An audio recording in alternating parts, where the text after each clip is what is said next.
I'll stay here for now. I have just so much joy and gratitude for being here with you all, with the Dongguk community. It's such a wonderful community that you all have. Really an example for where secular Buddhism and science can come together. I'm really grateful to all the organizers for bringing us together.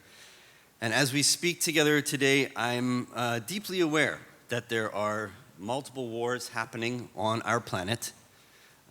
There are politics that are deeply divisive across all of our social systems, and we are grappling with existential threats to our planet that are challenging the very fabric of our existence as one humanity.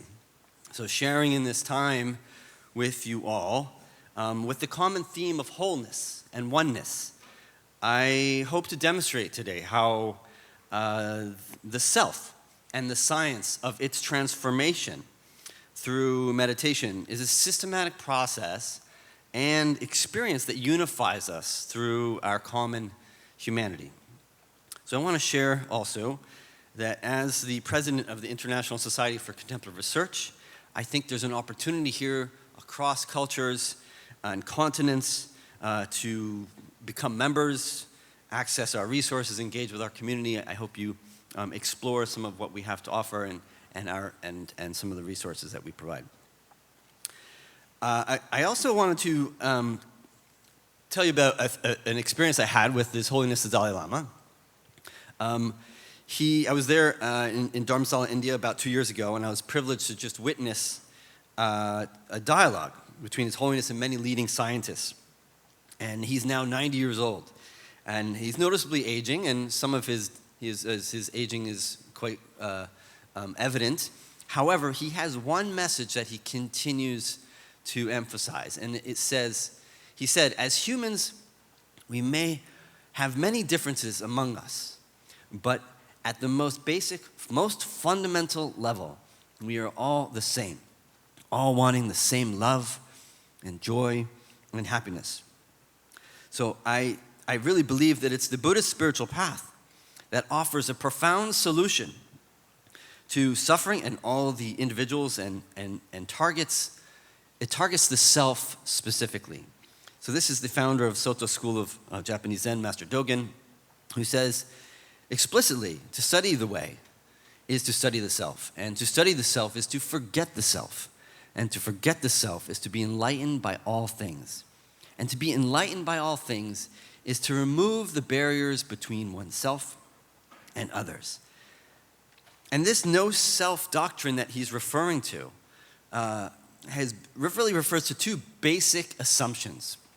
That there are, not only is our perception of ourself in the world biased or distorted in some way, but through practice of meditation, the boundaries between self and other can dissolve, and that there is no me that is permanent. We must reject the idea that there is a permanent, unchanging self as the agent of all sensory and mental activity.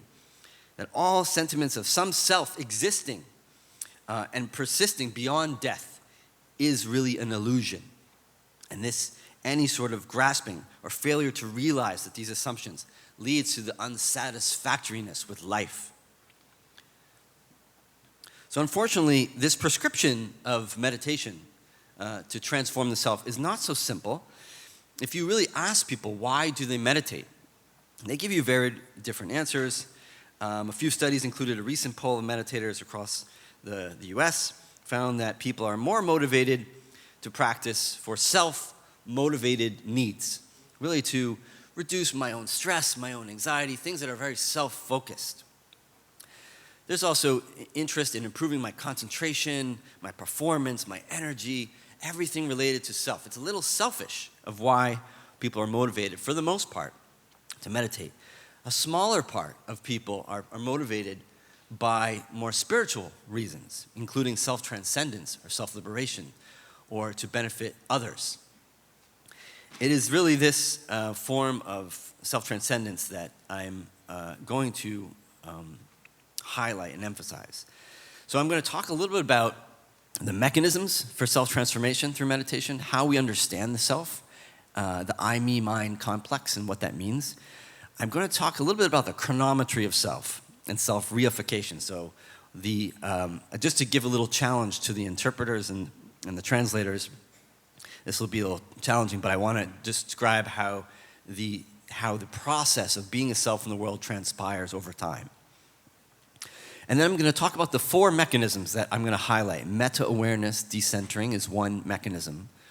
And another mechanism, or 2 mechanisms, by which meditation transforms the self is prosociality and non-duality. And I believe Emiliana, who's going to speak after me, will talk about some really practical applications of meditation specifically for prosociality. Okay, so this just shows you some of the papers that we've written.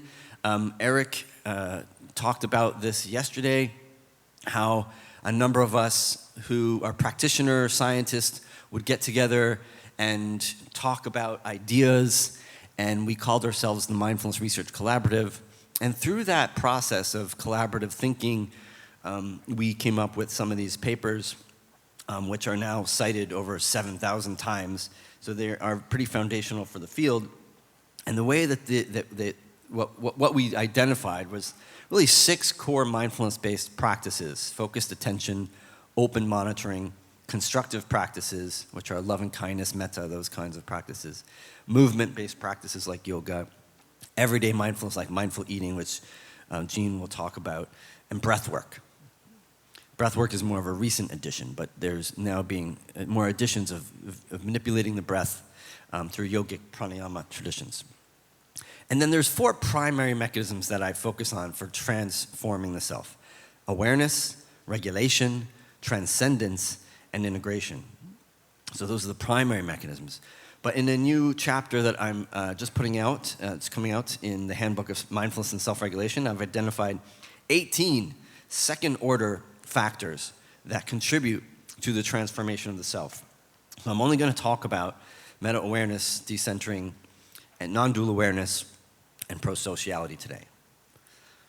Okay, so in an attempt to map out these sort of changes, I'm going to talk about this idea of unpacking the human phenomenological experience, really, by describing a phenomenological experience of being a self in the world.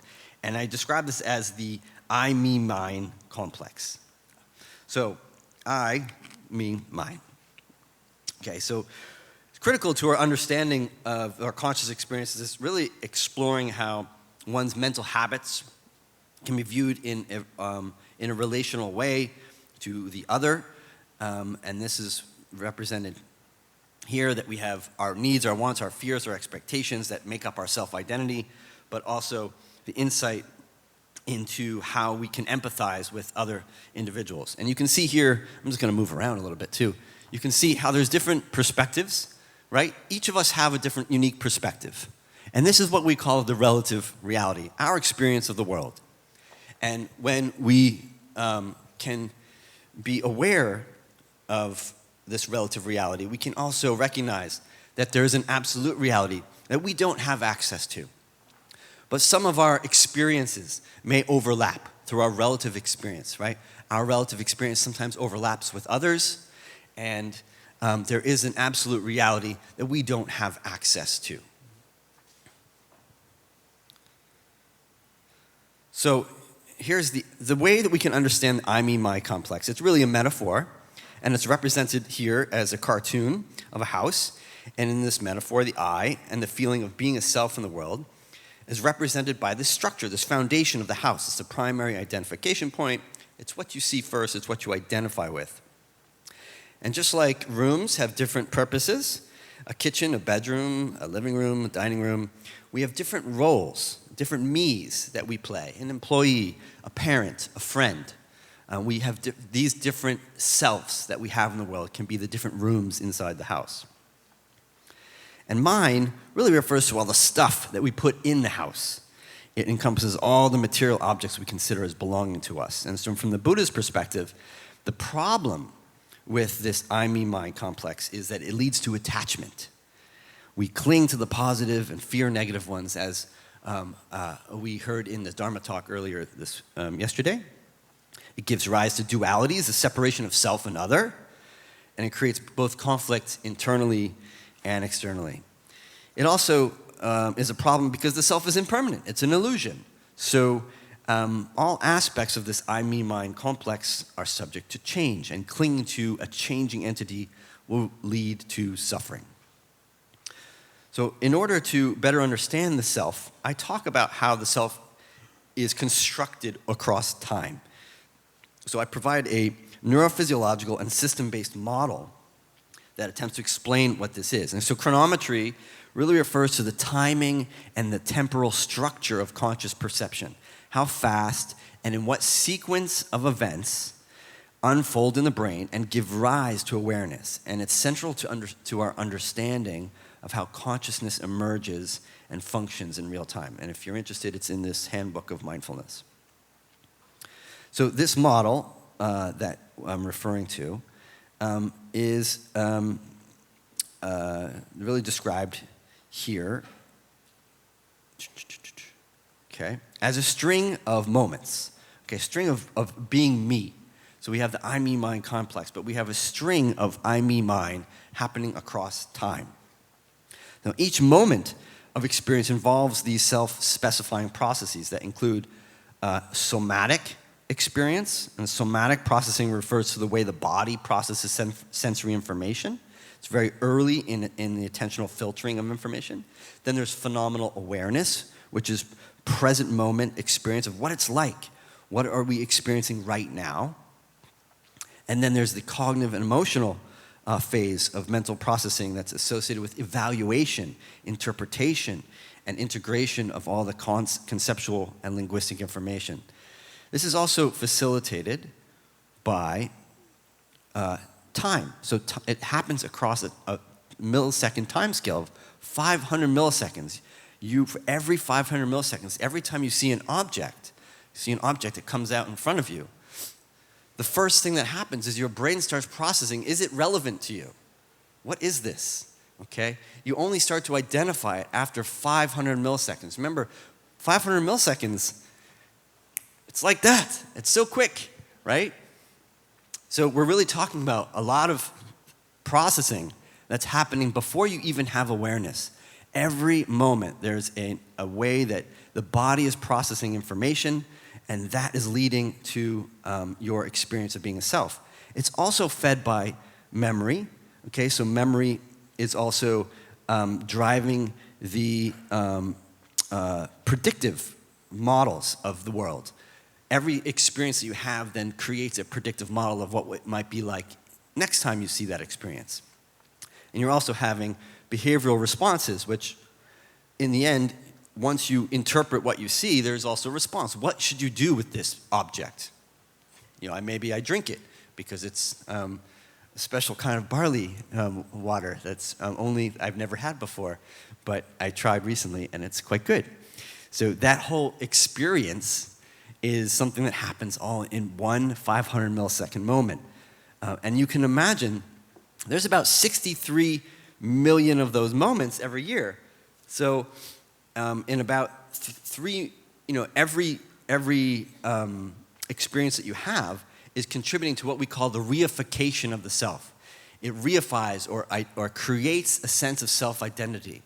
Like all the habits, the mental habits, the fears, the wants, the desires that are created is really a conditional loop of selfing that happens across time. And we can say in about 3 billion moments, this little guy, this little baby over there, has then transformed into who is standing here in front of you today. So you can imagine then how many billions of moments have led to who you've become today. And what have you done in the world? How have you processed the world in all those moments that you've had in your life? Now, these can also be mapped onto the Buddhist model of what we described as storehouse consciousness, sense consciousness, mind and thinking judgment. You can also map the same model onto the Buddhist model of universal mental formations, where there's contact with a particular object. There's a feeling tone, Vedana. We talked about this in described yesterday as positive, negative, neutral. There's a perception, a description of what is happening. And sometimes attention is moved. Sometimes you can say attention is happening at the point of contact with the object before the sense of what a feeling may be. Is this positive? Is this negative? Is this neutral? Then there's also the volition, which is the mental impulse or intention behind our actions. And attention really can happen later processing or early stages of processing. So this is really the model of how the self is experienced across time, these moments. So how does the self-reification of self-identity manifest into a clinical model of psychopathology? And by which mechanisms can meditation training be of help? So what happens when this system of selfing goes wrong is we can become stressed, anxious, depressed. That could lead to the reification, identification of you as a stressed or depressed person. There are close to 1 billion people on this planet now living with a mental health condition. And that is really a big problem. It's been increasing by 35% just between 2019 and 2020. So that there's clearly a problem. It's a pandemic really of epic proportions of why are people having so many problems just being a self in the world. Okay. So if we think about this model of selfing, what goes wrong, right? In order to better understand what goes wrong, we might have an experience of anger. This is unfair. Or anxiety and fear. I'm losing control. And these are thoughts. I'm not good enough. This is one of the most common thoughts that people have who have depression or anxiety, that I'm losing control or I'm not good enough. And the understanding here is that if there is a high frequency of these kinds of thoughts, if they're causing potential risk of injury, or they're interfering socially with your relationships, they can lead to psychopathology, what we call inflammaging. Inflammaging really refers to the sort of negative impact of stress across all bodily systems, or cardiovascular disease. Just through thinking, these thoughts are contributing to that self-reification. It's leading to this conditioning of the self as a depressed individual, and it then leads to these forms of disease. So what is the solution here? The Dhammapada describes a potential mechanism that our life is actually shaped by our mind. We become what we think. So based on this sort of idea that there's some way to transform our reified, depressed self, we can go to the wisdom of Thich Nhat Hanh, who says, in order to transform the seeds of suffering into seeds of happiness, one must only look deeply and see clearly that both are manifestations of our own consciousness. We need only to water the seeds of happiness and avoid watering the seeds of suffering. So the mechanism of meta-awareness is really just the ability for second-person knowledge of mental processing. So it can be non-conceptual, it can be non-propositional. It's awareness of awareness, right? So we can take these experiences of anger, anxiety, and fear and sadness, and we can label them with our sensations. We can label them as thoughts. We can label them as feelings. And meditation does just that. And by doing that kind of process of becoming aware of our experience, we have what's called disidentification from that internal experience.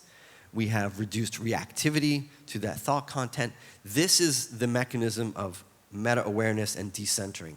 You are removing yourself a bit from the reified self that identifies as someone who has anger, anxiety, or depression. So this thought of I'm not good enough, okay, this is the most common thought that people have when they're depressed. But the biggest transformative process that happens when you go through something like psychotherapy is that you have this distancing that you have between your thoughts and your own self-experience. That you're no longer not good enough. I'm having a thought, or I notice that I'm having a thought that I'm not good enough. And that distance is the psychotherapeutic mechanism by which you can have improvement and improve in your mental experience. So that is what we refer to as meta-awareness. That is the mechanism of what happens when you start to de-reify the self, unravel the identification with depression, and move into a healthier self. Okay. So let me just give you a little bit of background of what's happening. If you were to look at the brains of meditators and better understand how meditation is affecting their brains, it speaks to how this de-reification process happens, or this works. And this is really just a model showing you how there are about 13 or 15 different networks in the brain that we identify at rest. And you can use those kinds of analyses to better understand how these networks interact with each other. And when you scan the brains of meditators, and there's been enough studies, and I'm only going to sort of show you a few, but these are a lot of the common studies that have been out there, and I've looked at all the data very clearly and thoroughly. And my read of the literature is really that there's impacts, very, very clear impacts across these 4 different networks. Okay, this is they're color coded for you, but you have a dorsal attention network, you have a sensory network, and you have a central executive network. The green network is what we call the default mode network, and there's a frontal parietal control network. So I'll explain what those are. First, let me just tell you what the results show you. So across all different types of meditation styles, okay, all different types of practices, whether it's cross-sectional data or whether it's pre-post data after a mindfulness intervention, you'll see increased activity in sensory parts of the brain. It makes sense. You're focusing on sensory experience with your thoughts and emotions and feelings. You also have increased activity in central executive networks, the ones that are controlling and keeping our working memory going. You have increased activity in attention networks and premotor networks, the ones that are working in the first half of that moment, right? The non-conscious processing. You're starting to dip into all of our negative biases that Rick Hansen were talking about yesterday.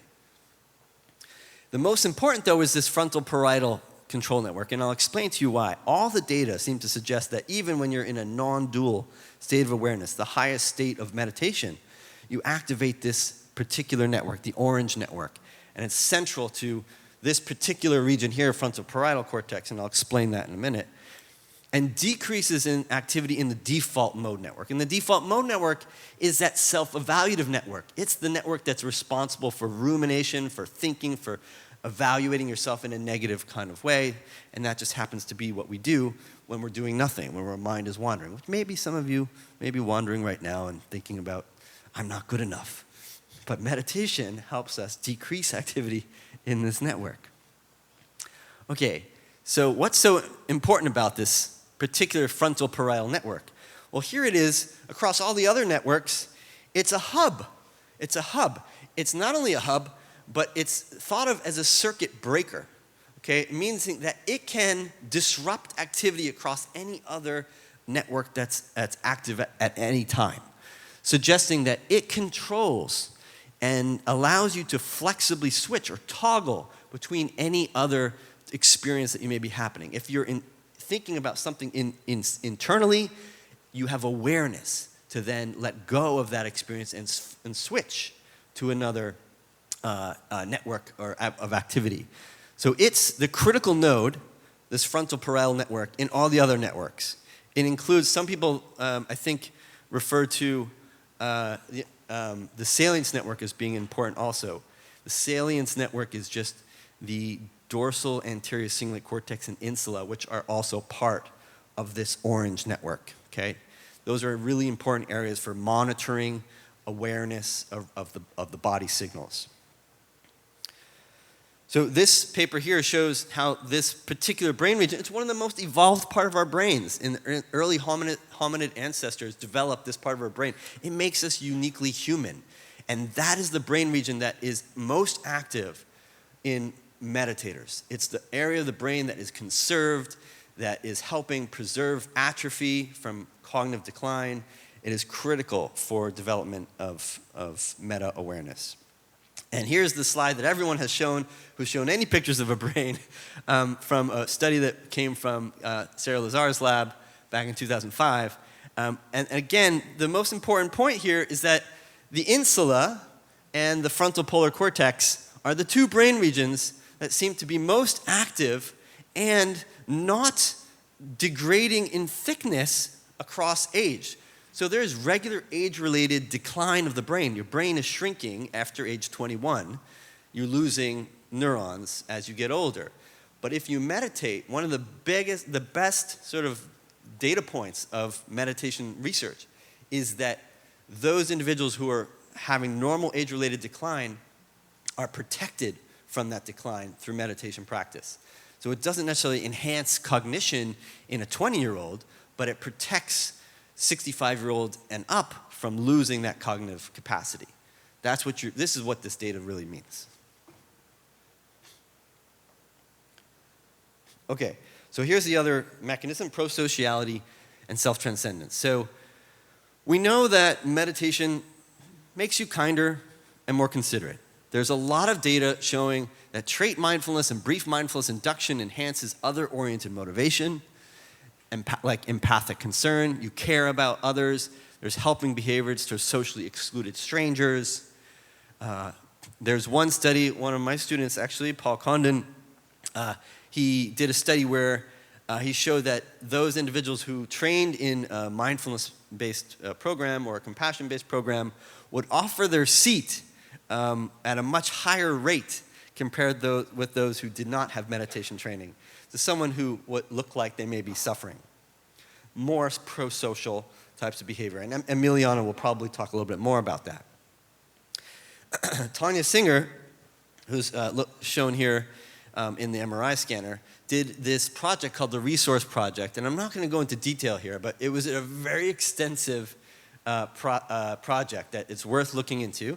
And she put people into 3 different groups who did core love and kindness and more constructive meditation practices. Some that looked at just perspective taking with observing thoughts, like more analytical. And then there were some that were focused on just attention. And I wanted to just point out, in terms of prosociality, is that the increased prosocial behaviors were correlated with frontoinsular cortical thickness. Again, the orange network, okay? The orange network refers to that frontal and parietal areas of the brain. They work together as a circuit breaker, okay? And those are the areas that were correlated most with prosocial behaviors, as that's what Tanya found. And so she also looked at empathy activated brain regions with pain and negative emotions. So there are some increased empathic responses to someone who is experiencing pain, but it was really the compassion meditation that was unique and showing, let's see here, the compassion activated areas. So when they just practiced compassion and metta, love and kindness, they were linked to positive emotions, social affiliation, and reward brain regions. Okay, things like the ventral areas of the basal ganglia there, right, in the nucleus accumbens. So that's where compassion is more. It gives you reward. It gives you joy to be compassionate, and that's what we're seeing in this study that Tanya did. So I also need to tell you about what self-related processing is. It all refers to that process of being in the default mode, this evaluating the self. And we did this review that Eric also referred to yesterday on all the different mindfulness-based interventions and how it affects the self. And we looked at how meditation was, or how self was measured, and it was on a continuum of the self as a subject versus processes that are more conceptual, like self as object. And so there are different constructs that we were identified. But it really came down to this definition of self-related processing requires one to evaluate or judge some feature in relation to one's perceptual image or mental concept of oneself. Just really evaluating the world. It's distinct from the embodied, pre-reflective, self-specifying process that happens early stages of the self model that I spoke to earlier, right? It's distinct. So self-related processing, all of these concepts, these levels of self, positive relations with self, self-related abilities, bodily self, and negative relations with self are all related to that default mode network activity. But this is what was measured across all the different studies that we looked at for mindfulness. And what we found was that there were high levels of increased activity or increased levels of self-compassion and decreased rumination as a result of meditation practice. And those were the highest effect sizes were found across those two constructs of self-related processing. But there was also some increases in interoception or body awareness and embodiment, the experience of being a self in the world. Okay, so those are the three areas of all the self-related processes that have been affected by mindfulness-based interventions. Self-compassion is like an interesting construct. It has been shown to improve health behaviors such as eating habits, exercise, sleep behaviors, quitting smoking, and stress management. It shows to be a key mechanism through which mindfulness-based interventions improve psychological outcomes. So there's something really powerful about self-compassion. It also predicts reductions in depression, anxiety, and stress. But there's something also that unique about this construct of self-compassion. It really speaks to this observation that we found, that mindfulness-related well-being is better explained and achieved by self-concept enhancement than Buddhist-derived ego quieting or reduction in self-related processing. So when we talk about reduction in suffering from the Buddhist model, it's to eliminate the self. The self is an illusion. We have to get rid of that self, right? It's just causing more suffering. But what we found across all these mindfulness-based interventions is that it was strengthening the self-concept. So self-compassion is one of those constructs that are actually enhancing our self-concept. So there's a little bit of controversy about how to interpret that and how that fits into the model of liberation from suffering from the Buddhist perspective. Okay, so the last mechanism that I'm going to talk about for how self is transformed is through self-transcendence. And the idea here is that the non-dual experience where subject and object duality dissolve gives us a better perspective on absolute reality. So non-dual awareness can be cultivated by a number of different practices, from the Vajrayana, Dzogchen tradition, non-referential compassion, nature of mind training, pointing out the way, direct crossing. This is another practice, Tod Regal, allowing spontaneous luminous visions and experience of Rigpa. From the Hindu Vedanta traditions, Not Two. This is from Advaita. In the Theravada traditions, absorption or jhana practices also lead to Nirodha and Samapatti. So these are the practices that are often described as non-dual types of practices.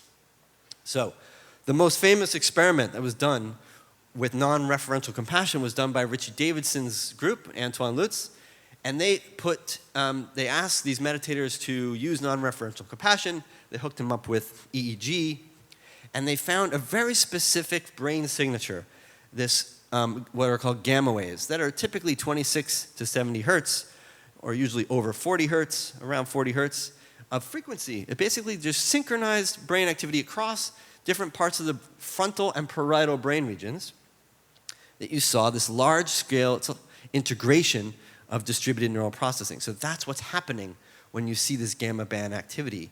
It's when you have an insight or an aha moment, you see this gamma band activity. It's referred to in perceptual binding, or it's also now found to be specific to anti-inflammatory or glymphatic activity in the brain, meaning all your metabolic waste that's removed from your brain is active when you stimulate the brain at this same frequency, 40 hertz, a gamma band. So something unique about what non-referential or non-dual compassion can do is also help clear out all the metabolic waste from your brain. And so what they found was specifically that if you look here, this was a resting state, and as soon as they started meditating, the gamma band activity turned on very high. And you see it here in both the frontal and parietal regions. Okay, the novices didn't show anything, the experts specifically in those frontal parietal regions. Now, you should know by now that that's part of the orange network. The orange part of our brain, the frontal parietal network, remember how important that is for flexibly switching. It's the hub, it's the circuit breaker. It's very critical for developing meta-awareness.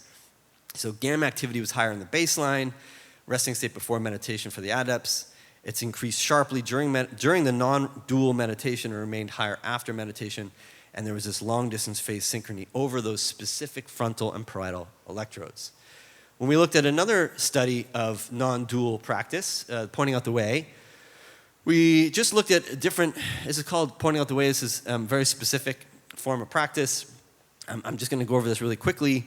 And what we saw was if you look at the brain signature of what was happening as they moved from what was called the ordinary state of mind into a awakened state, fourth stage of this practice, you see this dramatic amplitude change mostly across all different types of brain frequencies, from theta, alpha, gamma, and gamma 2. So gamma between 29 to 44 hertz, there was almost doubling in the amplitude of gamma band activity. Okay, so this is where there's awareness is stabilized from what's called the oceanic to a river flow. It's very non-dual. Just another marker for non-dual awareness. And now we're showing that non-dual awareness can also be associated with another marker in the brain, one of the most common markers in the brain, called frontal midline theta. So that's about 8 hertz. And in the frontal and midline structures of the brain, you see this frequency of activity when you're focused in your concentration practice. And Eric Garland recently showed that this frontal midline structures correlated with self-transcendence in his opiate use disorder patients. So people who were improving in their symptoms of opioid use disorder not only showed increases in self-transcendence, but that clinical change in opioid use also correlated with this theta, frontal midline theta. So I wanted and the experience of self-transcendence. He uses a scale called the NADA, which measures self-transcendence, and that correlates also. So there are some correlates now of self-transcendence. So really the take-home message really for today is that there are these 6 core practices, 4 primary mechanisms, and we have 18 different latent order mechanisms. We have the I-me-mind complex that I talked to you today, which is the conventional self, and how it has a specific chronometry that happens. Remember, we have 63 million moments every year. What are you going to do with those moments? How are you going to fill your mind? And we have a very specific mechanism that is located in the brain, in this frontal parietal control network for meta-awareness. For pro-social behavior, there are clear data to suggest that more mindfulness is going to make you more pro-social, and Emiliana will talk a little bit more about that. And that there's correlates for self-transcendence, that this gamma band activity correlates very uniquely with self-transcendence, and so does the frontal midline theta in clinical examples, like Eric Garland's work with his self-report measure of self-transcendence.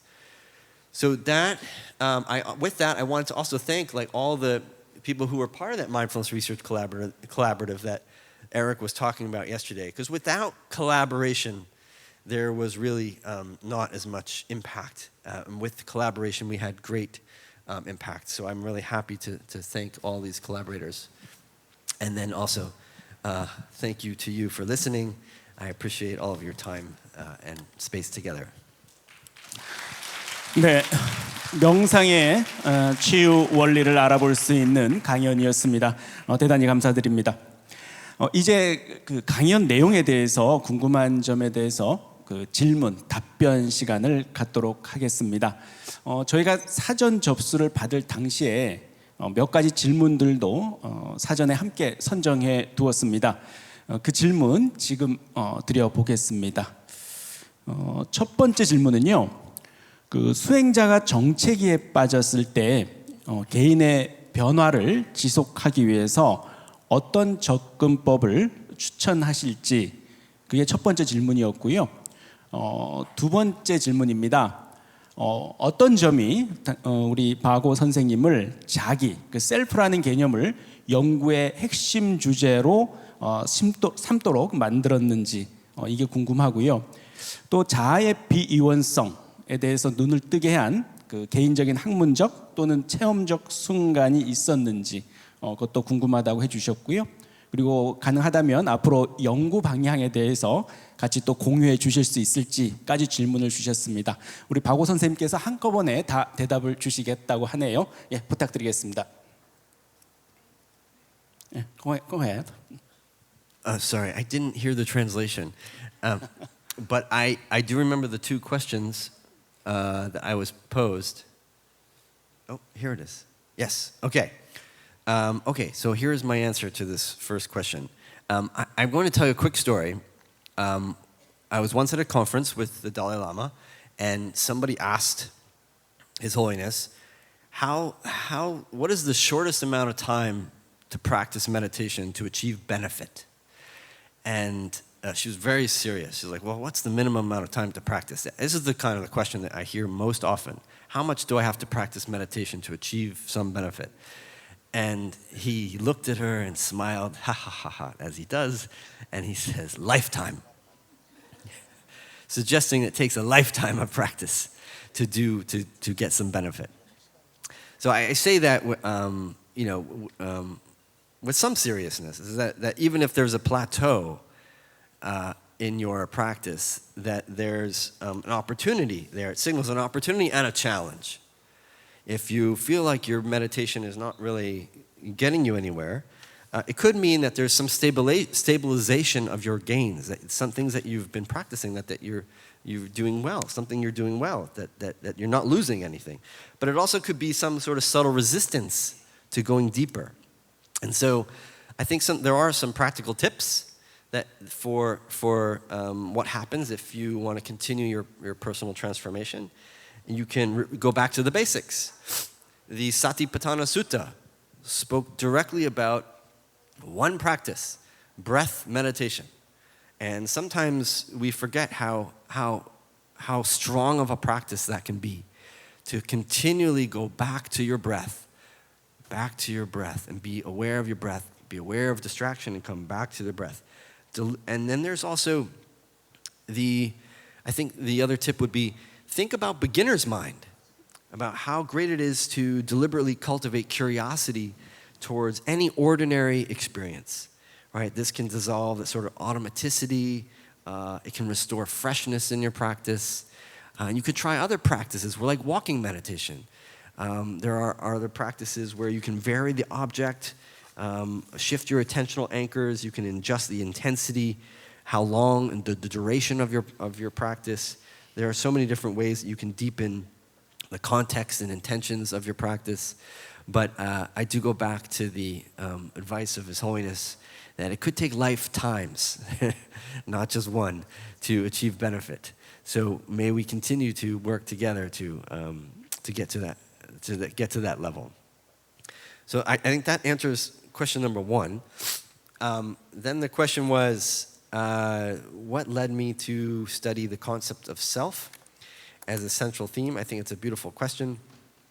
I really think that the self is, I had a taste, I think, of non-dual insight in my first Vipassana course when I was about 20 years old. And it was a profound experience for me that I got super curious about it. I was also a cognitive neuroscientist in training, so studying the mind and the brain. And to have that first-person experience of something so profound as a non-dual, what I thought was some taste of non-dual experience, got me very interested in what that was. And how it relates to the mind and the brain and being a self and who I am. So I think that's what was my original motivation for studying the self. And if I could share a direction of my future research, well, one of the things I'm very excited about, and most of the people around me always hear me talking about it, is a study that I'm just about to publish. It's almost ready for publication. I'm waiting for the last small reviews for the proceedings of the National Academy of Sciences. It's looking at how meditation affects the glymphatic system.